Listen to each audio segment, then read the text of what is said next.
Yo, what is going on, guys? Welcome back to the channel. And today, seeing that we recently finished the Class 1A series, I thought it would be time just to rank each member of Class 1A and just place them where I believe is correct on a list from 1 to 20. Also, before we begin, I just wanted to say that this list is where I believe these characters should go, and I know not everyone is going to agree where I rank a certain character, but keep in mind that I like all the students in Class 1A, and this video is just for fun, so yeah. Also, I would like to see how you guys would rank these characters, or where I should have ranked a specific character on this list. So if you guys want to leave your list or ideas down in the comments below, I would love to hear your opinions as well. So for this list, I wanted to rank the students of Class 1A in a way where I use logic, but also my opinion as well. I didn't want the list just to be fully opinion based. I mean, if it was completely fully opinion based, Sarah would have been my #1 pick. So I wanted to try to use some logic on top of my opinion. Also, this list isn't just ranking them on power, because having just power doesn't make you a great hero. So I'll be incorporating things like how much we know about the character, how they can use their quirks in different ways, how well they can control their quirks, and other things like that. Now, with all that out of the way, let's begin the list. So coming in at number 20, I have put Hagakure here. So the reason why I have Hagakure placed at 20 is because we really don't know too much about her. We know about her quirk, which lets her stay invisible, and we know she can refract the light. But other than that, we really haven't gotten too much about her. Her quirk invisibility is really great for stealth, but I think she needs to improve on it a little more, because after she sneaks up on an opponent, what is she gonna do? Just slap them? I feel like a way she can improve her quirk is if she found a way to turn other things invisible too. That way she can have equipment with her, but she can turn that equipment invisible too, so she can defend herself once she sneaks up on the opponent. Also, some other things I would like to see maybe for her is a backstory, or maybe what she looks like. But for right now, I have her placed at 20 because, again, we don't really know too much about her, and I think she just needs to maybe work on her quirk a bit, and I'll probably move her up in the future. Okay, so moving on to number 19, I have placed Sato here. Now, the reason why I have Sato here is because, just like Hagakure, we know little to nothing about him. The things we know about him are how his quirk works and that he has a hobby, which is cooking. Other than that, we know nothing about him, and we really don't get to see him in action all that often. Actually, I think he's one of the only students in Class 1A who still doesn't have a named ultimate attack yet either. Sato's quirk Sugar Rush is a really interesting way to do super strength, but I think he needs to improve on it a bit. Besides just improving the time of using his quirk and not getting a sugar crash, Sato needs to find a way to stand out. There are multiple close quarter fighters in Class 1A, like Deku, Kirishima, and Ojiro, but they all have been, able to control their quirks. Also, not to mention, some of these characters have other things they can do with their quirks, like Kirishima can defend himself with his hardening, Ojiro gets mobility with his tail, but so far Sato only seems to power up his strength, and that's it. He really gets outshined by a lot of these other close quarter fighters because they can do what he does, except with added bonuses. I feel like he needs to find a way to improve his quirk to stand out more and make it unique, as maybe if he consumes different types of sugar, they power him up in different types of areas. For example, if he consumes one type of sugar, it makes him faster. He just needs to find a way to make his quirk stand out more, and just improve his control over his quirk so he doesn't cause a sugar crash. Sato himself, I would like to see some type of backstory for him as well, and just to get to know the character a little more, maybe some more screen time, just to learn more about the character, because we really know little to nothing about this character also. Alrighty, moving on to number 18, I have Koda. Koda, like the last two, is someone we don't know too much about yet, but at least we have something for Koda. We've seen him in a flashback with his mom, and we know something about him, he doesn't like insects, and we know how his quirk works. But besides that, he's a character who doesn't get too much screen time. I think his quirk is good and it works in different areas, for recon he can use birds, for evacuation he can command animals out of the areas that are dangerous. For certain animals that are near him, he can use a lion to go on offense, if it was near him. But again, I don't think Koda's the type of character that would allow a lion to attack someone. But you know what I'm saying, his quirk is really good, but it's also very situational. He needs to have the animals near him to hear him, and at certain times there could be a ton of animals around him or none at all, which is why it's a really good quirk, but it's very situational. Other than that, we know he's a kind of shy character, but is there a reason for that? I would like to maybe see a backstory on why he's so shy, or just other things about the character that just makes him him. Okay, so coming in at number 17, I have Ojiro. Ojiro is a character who I think has a really underrated quirk. Tail is a great quirk, but we don't get to see it all that often because he gets limited screen time. The tail is strong, so strong it can break a metal robot, which he can use his tail to take down bad guys, or maybe destroy rubble for rescue. And he gets great mobility and jumping skills from the tail as well. Something I think Ojiro needs to improve on, besides getting a proper backstory for him and seeing more of him, is to find a way to make him stand out more. Some people call him plain and his quirk is just okay, but I think he just needs to find a way to stand out more. He already has great control over his quirk and it is strong, so maybe if he got some new equipment to help him, it might help him stand out more. Like, for example, can you imagine if Ojiro got like a sword, like, because he's already got that like martial arts type of thing going on.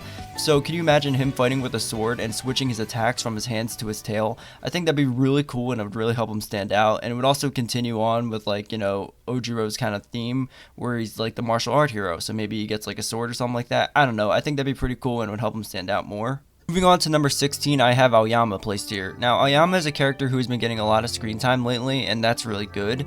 We may not have seen his full backstory yet, but it's something. Aoyama has a really interesting and funny personality and has a very unique quirk. Naval laser is an interesting way to do a laser superpower, but he still needs to improve on the quirk a little bit more. The laser is really good and can be used to take down bad guys, like it can destroy metal and concrete, so it pretty much can take down a villain. It can also be used in rescue, like if you need to destroy rubble or something like that, he can.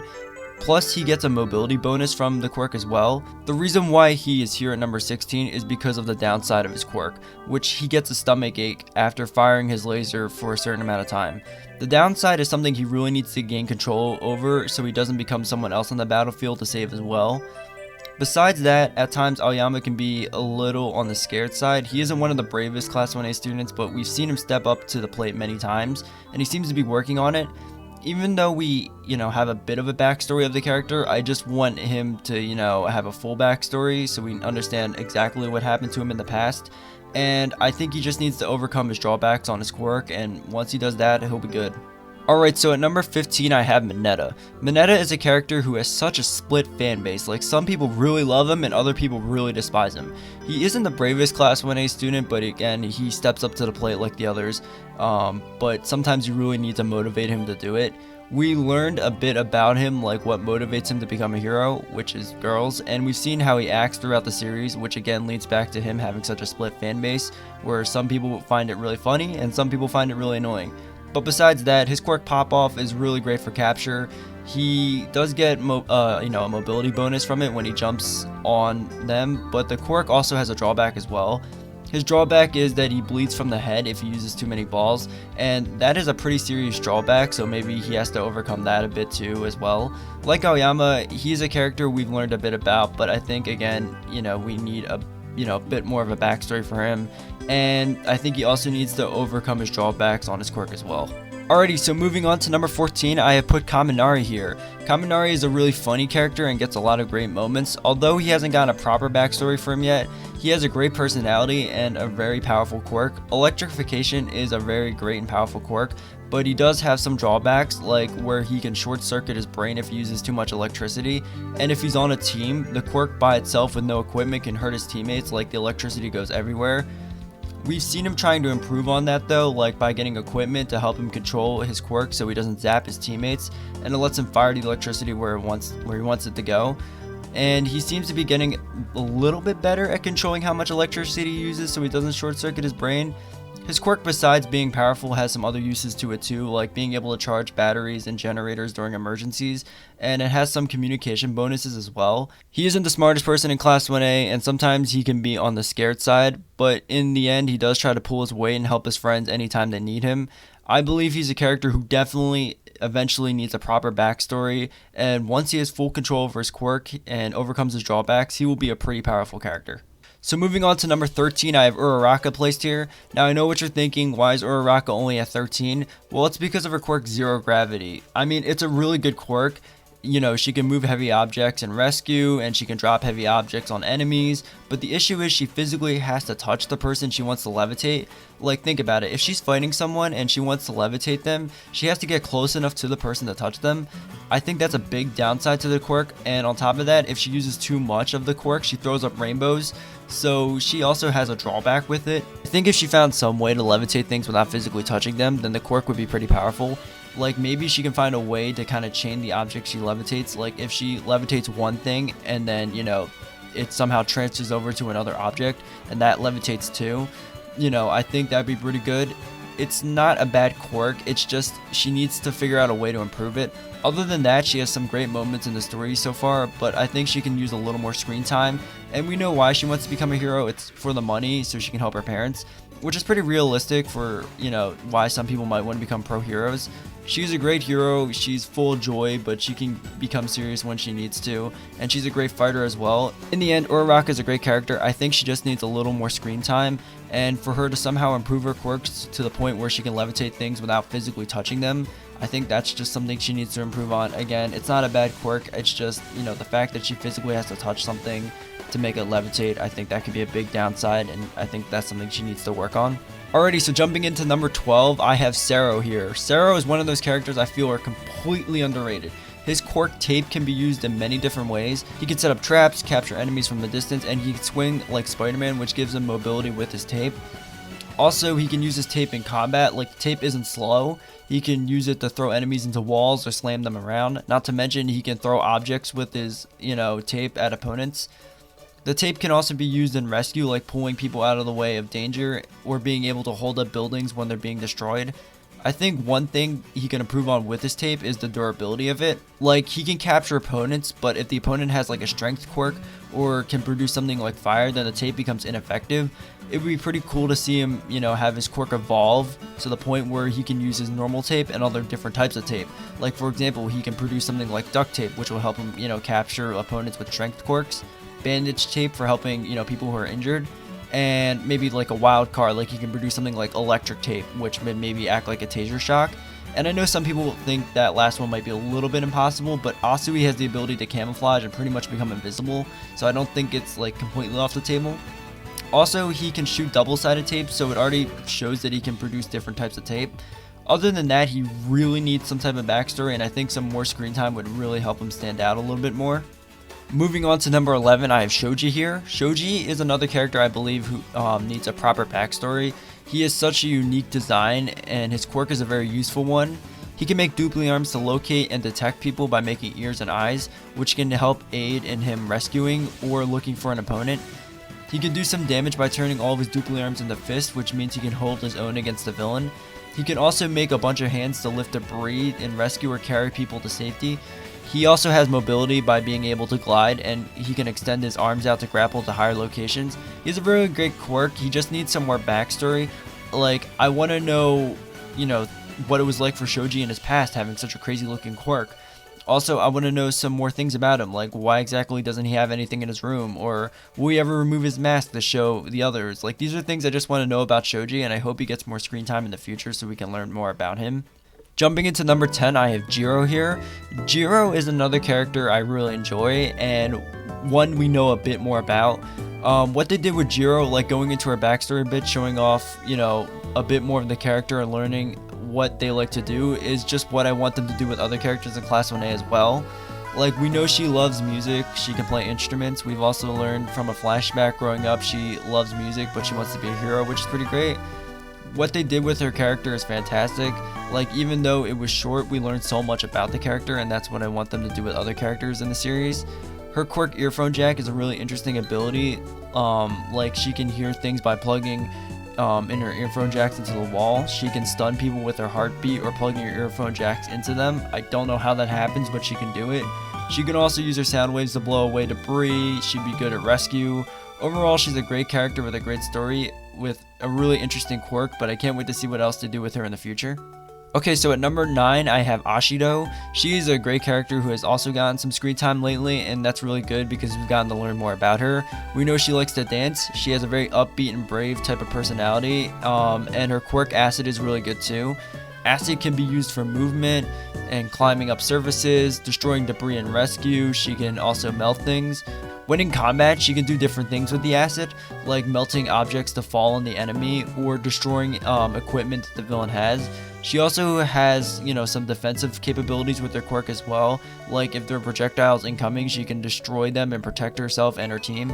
One issue I can see the quirk Acid having is if you accidentally melt your opponent. Like, the quirk runs the risk of doing that, and seeing that she can melt through things like stone walls and such, you know, she could technically melt someone. But other than that, I think it's a great quirk. I would just watch out for that because, you know, that would be pretty bad if a hero melted a villain. I think one thing I would like to see is a backstory for Ashido herself. Like, I know she was in Kirishima's backstory, but you know, one day I want to see her have her own backstory one day, so I think that'd be pretty cool to see eventually down the line. Alrighty, moving on to number 8, I have Yaoyorozu. Yaoyorozu has a lot of great moments in the series, like she's learned to trust her instincts more and stepped up to become a more of a leader type of role. Her core creation is pretty good. She can literally make any non-living thing she wants, like weapons for battle, which she also can give to her allies as well, or materials for defense and reconstruction. She can make things like bandages for helping injured people and create things to help clear debris. She also has shown to be able to create trackers, which, you know, they attach to Anomu once, so maybe she can create things to help locate stuck people in rescue operations. Also, she can create things for mobility to get around, you know, places quicker. Something I would like to see is, again, you guessed it, is a backstory for her. Like, come on, she grew up in a rich family. I wonder what that was like, you know, living in a rich family in a superhero society. Like, did she get any type of special training tutors, or did she get to meet any type of pro heroes? Also, what does her family do exactly? Like, how did they become so rich? Are they pro heroes? Like, these are things I just want to know about her and like learn about her. Besides that, she's a very intelligent character and seems like she wants to help her classmates succeed, and she seems like a very reliable teammate as well, and overall she's a pretty solid character as well.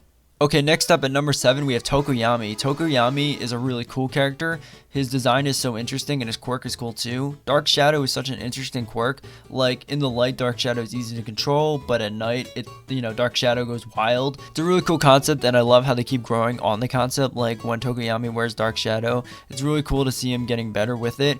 He can also use Dark Shadow for offense, defense, recon by sending Dark Shadow out, mobility, and rescue by having Dark Shadow move debris and pulling people out of dangerous situations. I think one thing he needs to work on is controlling Dark Shadow in the darkness. Once he does that, he'll become super powerful.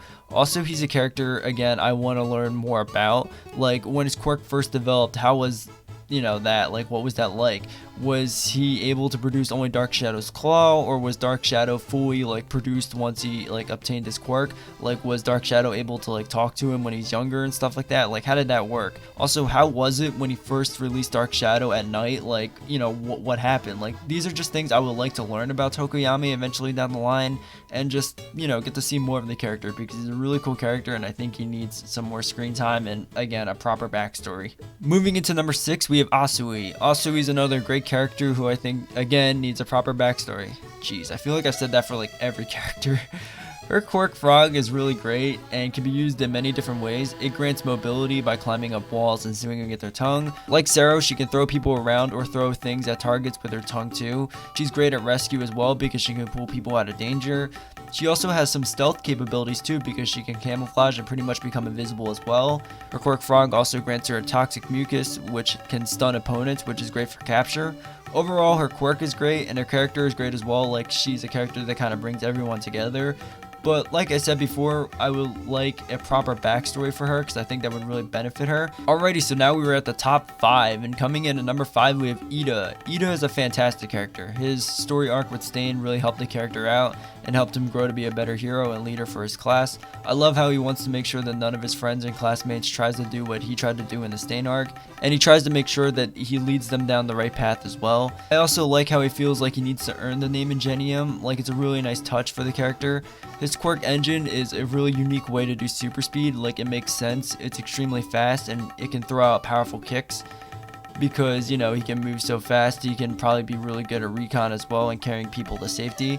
Reciprocal Burst is a great ultimate attack, and it's really cool to see him increase his speed more and more, and upgrading his engines. I hope one day they do more with Ida in the future, because he's a really great character and I can't wait to see what they do with him later down the line. Okay, so at number 4, I have Kirishima. Kirishima's backstory was just fantastic. It was a really great backstory. I love how ever since that day he tries to step up anytime he can to protect people and help people in need. He learned from his mistakes in the past, gained confidence in himself and his quirk, and trained hard to make his quirk better, and that's why I think his backstory is just fantastic. His quirk Hardening is a really great defense quirk, and if he hits someone in his hardened mode, it would probably hurt too, so he can pretty much go on the offense as well. His ultimate moves are great too, but Red Riot Unbreakable is just really awesome. Also, I like how Kirishima just tries to be as nice as he can and wants to help and be everyone's friend. It's really good. He's another character that kind of brings everyone together. You know, like Kirishima is one of those characters like Sue who kind of brings the entire class together. Kirishima is an example of one of those characters in My Hero Academia who has a great backstory and also some great character development throughout the story. And I hope other characters, you know, get to do what Kirishima did, because, you know, Kirishima is a great character, and, you know, I hope they expand on him more. Alright, so at number 3 I have Todoroki. Like Kirishima, I think Todoroki has a fantastic backstory and character development. Learning about Todoroki's past and seeing what happened to him and seeing how that affects relationships with other characters like Endeavor is really interesting. Besides his backstory, he has really great character development. Like, some examples are his relationship with Endeavor, him using his fire side, him opening up to other classmates. Some of these things may be subtle, but they are great character development for him. His quirk Half Cold, Half Hot is pretty cool. I like how he is trying to improve it where he can use both sides at once. I also like how both sides help each other, like fire side helps him warm up when he uses his ice side, and his ice side helps him cool him off when he uses his fire side. It's a really cool concept, and Todoroki is a pretty cool character, and I can't wait to see what they do with him in the future, especially with like the whole Endeavor relationship and stuff like that. I think that's pretty cool. So moving on to number 2, I have Bakugo placed here. Bakugo is a really funny character, like when he rages and stuff like that. I think he's pretty funny at times. He is a very powerful character, and on top of that, he has some great character development as well. Like, for example, in the beginning of the series, he didn't care about any of his classmates. He didn't even know their names, and we've seen him eventually start opening up to some of his other like classmates and just becoming friends with them. Like, it's kind of weird, but like, again, you can just see him growing a little bit more. I love how he has such a drive to become the #1 hero. Like, it pushes him to do his best and he never gives up. I also like how he's trying to become stronger, not only to surpass Deku, but because also he kind of blames himself for like All Might's retirement because he wasn't strong enough back when the villains captured him. So I think it's a pretty cool, like, you know, moment for him. It's also really interesting to see Deku and Bakugo's relationship grow, like seeing them become better rivals and maybe friends. I don't really know. You can just, it's weird. It's such a weird relationship, but you can also tell like it's a really interesting one as well. Like, they're just trying to become rivals, and, you know, eventually maybe down the line they'll become proper friends. Explosion is a really cool quirk. He is great offensively. He gets mobility from the quirk. And I think Bakugo is a really perfect rival for Deku, because in the end, even though they both want to become the #1 hero, Bakugo wants to win and then save, and then like Deku has that idea of like saving then winning. Again, it's a really cool rivalry, and I can't wait to see what they do with, you know, Bakugo in the future, because I feel like he's a character that will really get developed on in the future. And coming in at number 1, we have Midoriya, or Deku, the main character of the series. We followed Deku from the beginning, seeing him go from quirkless to getting the #1 hero's quirk. I like how he keeps improving on the quirk and he's trying to make it his own. It's also cool to see him go up in percentage of power, like from 5% to 8%. It's really interesting to see where he is in terms of power. Deku is like the definition of a hero. He's willing to do anything it takes to save people and make them feel safe. He's a great main character who works well with all of his other, you know, classmates and other characters he meets, and he just wants to help everyone out as well. His relationship with All Might is pretty great as well. Like, All Might is pretty much just like a mentor or a father figure to Deku, trying to show him the way to be the very best hero. I can't wait to see Deku being able to control his quirk at 100% power and being able to see everything he's, like, you know, added onto the quirk to make it his own. I think that'll be really cool eventually to see down the line when he has full control over his quirk, and, you know, I just can't wait to see what Deku does next. So yeah, that was my list on where I rank every Class 1A member from 20 to 1. Do you guys agree with my list? Do you think I should have put a character somewhere else? Let me know down in the comments below, and again, I would love to see where you guys rank these characters as well, so leave your list in the comments as well. I would love to, you know, read them. If you guys did enjoy, please like and subscribe. That would be amazing. Again, I'm trying to hit 50 subs by the end of the year, so if you guys can help me out with that, that would be awesome. Anyway, I hope you guys did enjoy, and I'll see you guys next time. Later.